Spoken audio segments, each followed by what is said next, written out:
Prinsip Desain, Teori Dasar Bahasa Rupa Pertemuan ke-8. Halo, kita ketemu lagi di kelas Teori Dasar Bahasa Rupa di pertemuan yang ke-8. Kemarin kita sudah melakukan UTS, nah sekarang kita akan masuk ke materi baru yaitu prinsip-prinsip desain. Di pertemuan-pertemuan sebelumnya kita membahas tentang elemen desain. Kalau kalian masih ingat, elemen-elemen desain itu ada warna, ukuran, bentuk, titik, garis, bidang, dan sebagainya. Nah, unsur-unsur tersebut itu yang membentuk karya-karya desain seperti fotografi, poster, sampul majalah, busana, interior ruangan, dan sebagainya. Nah, kalau sekarang kita akan membahas tentang prinsip desain. Kalau prinsip desain ini adalah cara seorang desainer mengatur elemen-elemen rupa pada karyanya. Nah, elemen-elemen tersebut diatur, disusun menjadi sebuah karya yang pada akhirnya menentukan sukses atau tidaknya sebuah karya desain. Nah, prinsip-prinsip desain ini ada bermacam-macam. Salah satunya adalah keseimbangan atau balance, penekanan atau emphasis, pengulangan atau repetition. Nanti kita akan membahas satu persatu dari prinsip-prinsip desain ini beserta contohnya. Oke, yang pertama kita akan membahas tentang keseimbangan atau balance. Keseimbangan ini adalah penempatan elemen visual yang dapat memberi kesan bobot, berat atau ringan sebuah karya visual. Ada berbagai jenis keseimbangan, yaitu simetri, asimetri, dan radial. Simetri merupakan rangkaian susunan elemen-elemen seni yang dimulai dari titik pusat, lalu bergerak disusun sedemikian rupa agar merata di sisi kiri dan kanan karya tersebut.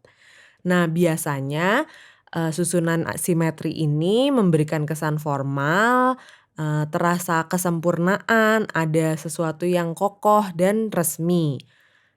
Yang kedua, asimetri. Kalau asimetri ini kebalikannya dari simetri. Jadi, elemen-elemen yang memiliki bobot sama diatur dalam cara yang berbeda-beda.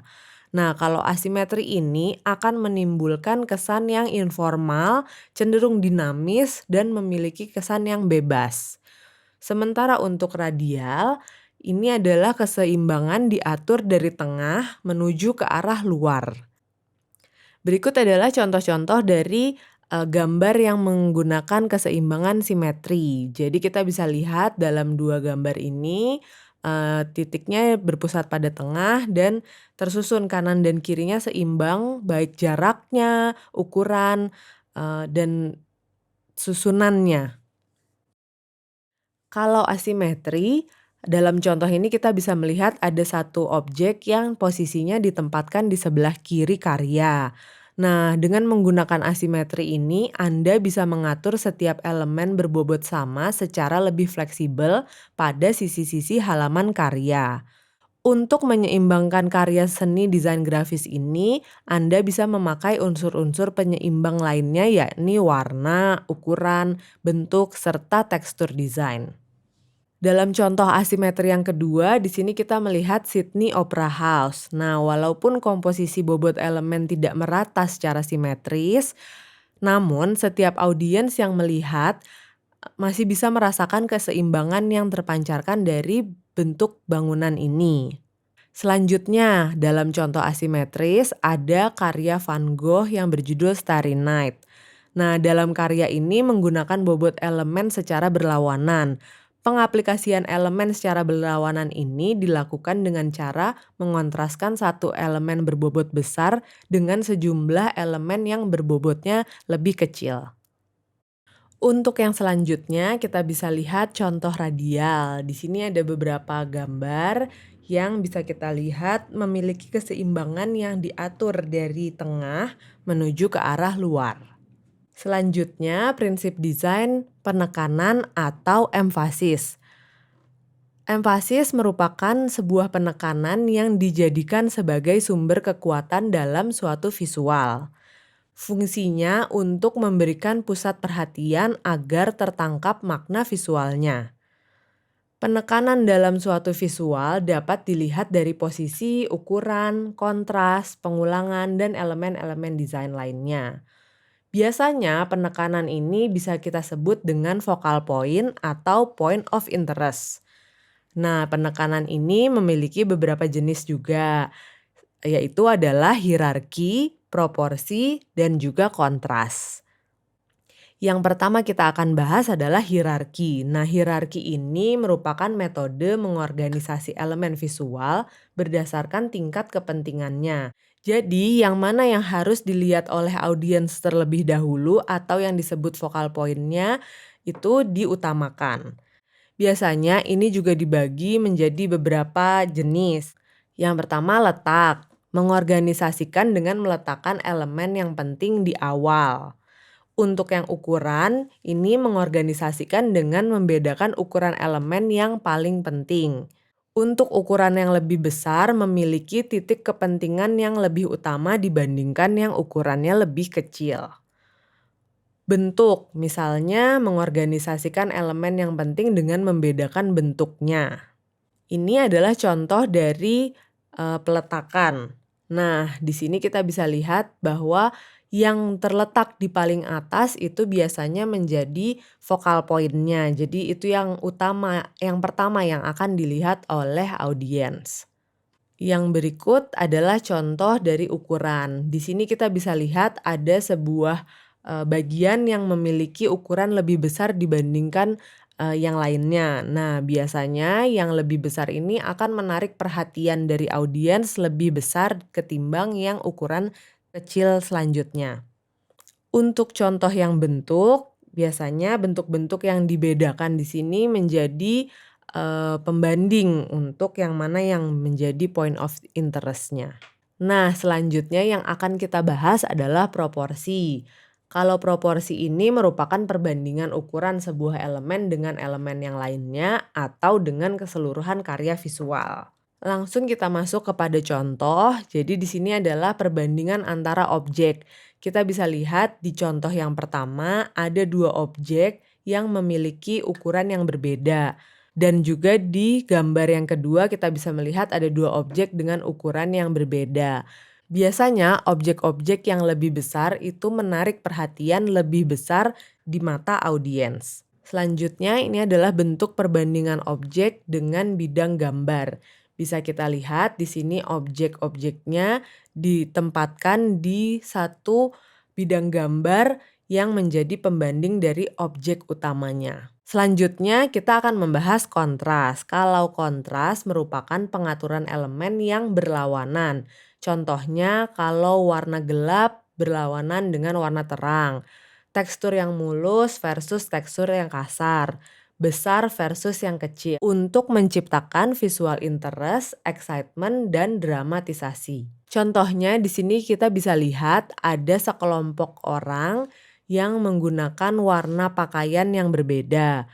Di sini menimbulkan kontras, perbandingan antara warna gelap dan warna yang terang. Kita bisa melihat perbedaan dari sekelompok orang yang menggunakan pakaian berwarna kuning menjadi fokus utamanya yang dikontraskan dengan sekelompok orang yang menggunakan pakaian berwarna gelap. Nah, selanjutnya adalah contoh dari tekstur kontras. Di sini kita bisa lihat ada dua objek yang memiliki tekstur yang berbeda. Nah, perbedaan dari tekstur ini yang menciptakan visual interest atau dramatisasi dari sebuah karya. Ini ada beberapa contoh-contoh dari kontras, misalnya bisa ditempatkan dalam berbagai elemen seperti space, position, form, direction, structure, size, color, texture, density, dan gravity. Nah, untuk di space sendiri kita bisa lihat ada misalnya yang filled versus empty, jadi yang terisi penuh dengan yang kosong. Untuk yang di position salah satunya yang di bagian kanan dan di bagian kiri. Atau misalnya di bagian atas versus yang di bagian bawah. Begitu juga selanjutnya.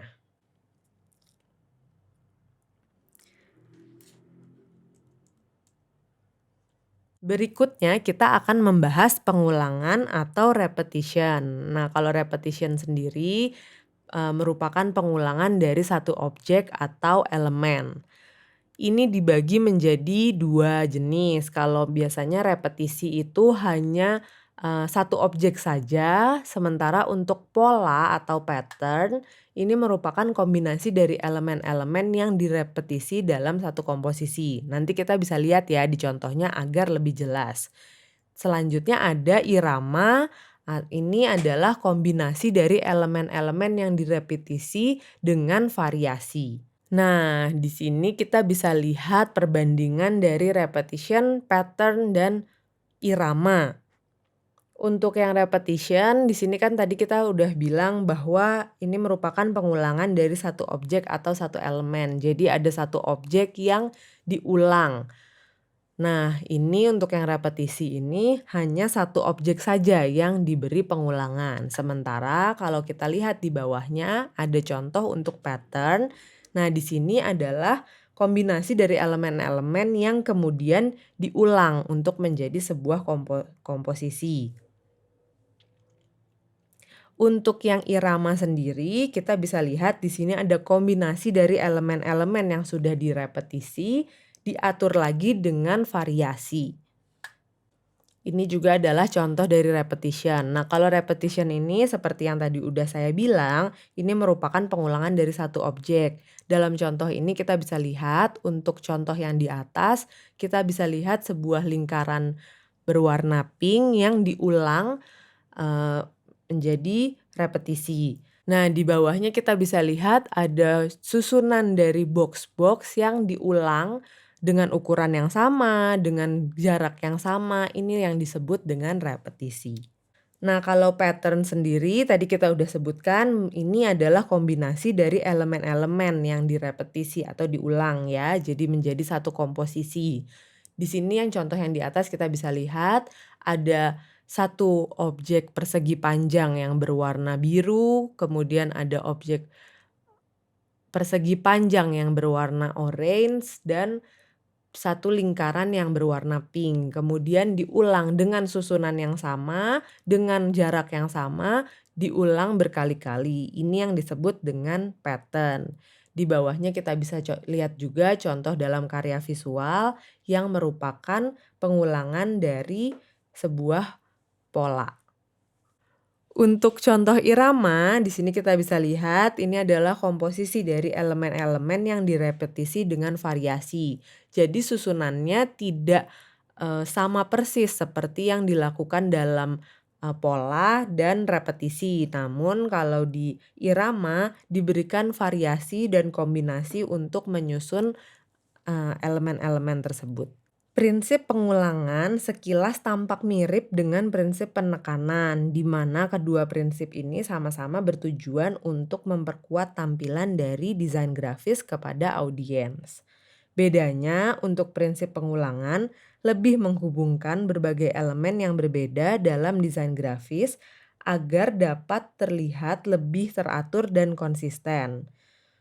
Untuk prinsip pengulangan sendiri ada beberapa jenis lagi, yaitu ada random, regular, alternating, flowing, dan progresif. Nah, apa itu yang dimaksud dengan random, regular, alternating, flowing, dan progresif? Di sini saya akan memberi kalian tugas. Kalian cari definisi dari prinsip pengulangan yang berupa random, regular, alternating, flowing, dan progresif. Kalian cari definisinya dan kalian cari juga contoh-contoh dari jenis-jenis tersebut. Oke, sekian dulu ya materi kita di pertemuan ke-8 ini tentang prinsip-prinsip desain part 1.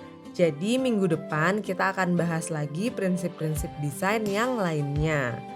Nah, untuk sekarang kalian bisa mulai mengerjakan tugasnya dan kita akan melanjutkan kelas hari ini di Google Meet untuk sesi tanya jawab. Jadi, kalau masih ada yang kalian rasa kalian kurang mengerti dari apa yang sudah saya sampaikan atau kalian punya pertanyaan-pertanyaan lain seputar materi yang sudah disampaikan, silahkan kalian tanyakan nanti di sesi kelas kita di Google Meet. Oke, sampai jumpa nanti.